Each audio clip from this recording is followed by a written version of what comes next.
Thanks నాన్న. నాకు job దొరికేంత వరకు రోజు ఖర్చుకు 100 రూపాయలు ఇవ్వండి. నాకు జాబ్ రాగానే నీ డబ్బులు నీకు తిరిగి ఇచ్చేస్తాను. అది షరతు, ఓకేనా? నాన్న Boost is secret of my energy. అది తాగకపోతే ఆ రోజు నాకు హుషారుండదు. క్లాస్ రూమ్ లో లెక్చర్ చెప్పే పాటలు గుర్తుకుండవు. నైట్లు నిద్ర పట్టదు. పిచ్చి పిచ్చి కళ్ళల్లో వస్తాయి. ఆ కళ్ళల్లో నేను పెద్ద పెద్ద కేకులు వేస్తాను. ఆ కేకులు నువ్వు భయపడి గుండె చచ్చిపోతే అమ్మో, క్వార్టర్ తాగానంటే అరగంటకే దిగిపోతా ఉంది. ప్రతి అరగంటకి ఒక క్వార్టర్ కాకుండా ప్రతి 2 గంటలకు ఒక ఫుల్ కొట్టు. అప్పుడు నిశా నిలబడుతుంది. అబ్బా అను అను అన్నొద్దు. ఇక చాలు, వెళ్ళిపో. Thanks, many many thanks. Okay 9000699282.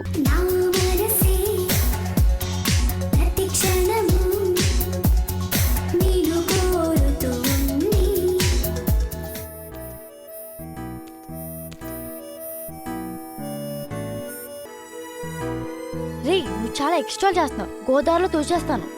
ఏయ్, అట అయితే నాకు వద్దు, పోతాను. వీడు చాలా మంచోడు. Gentle man, super man, iron man, spider man, bat man. ఒరే స్వీట్లు తినండి రా. రేపే జాబ్ కోసం వెళ్తానమ్మా. ఎంత చిన్న పనైనా చేస్తానమ్మా. మన కుటుంబాన్ని పోషిస్తానమ్మా. సంతోషం రా నాని. వద్దురా, మీ డబ్బులు నాకు వద్దు.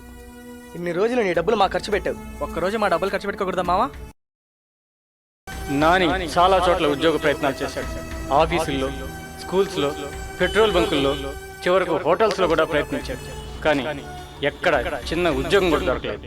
ఒరే శ్రీధర్, మనతో పాటు నాని లేకపోయేసరికి ఏదోలా ఉందిరా. నాని, ఈ నగలు తీసుకొని ఆ డబ్బుతో ఏదైనా బిజినెస్ చేసుకో. ఏ ఇబ్బంది లేకుండా పనిచేస్తాను సార్. నాకు కావాల్సింది అదే కదా. నువ్వు నాన్న సంతోషంగా ఉంటే నేను కూడా సంతోషంగా ఉంటానమ్మా. తిన్నానా? ఆ,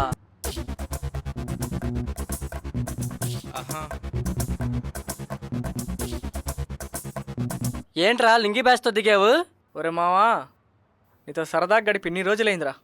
అది గుర్తొచ్చి పిలిచాను. అలాగా? ఈరోజు మాతో కలిసి నువ్వు చిందేయాలరా. కానివ్వండి. హలో నాని, చెప్పాను. నేను ఇక్కడ మారేటి తోటలో ఉన్నాను. ఆ గుండెడు గారు తాగేసి నా వైపే వస్తున్నాడు. వాడు నా మీద కక్ష కట్టినట్టున్నాడు. నువ్వు తొందరగా వచ్చి నాని.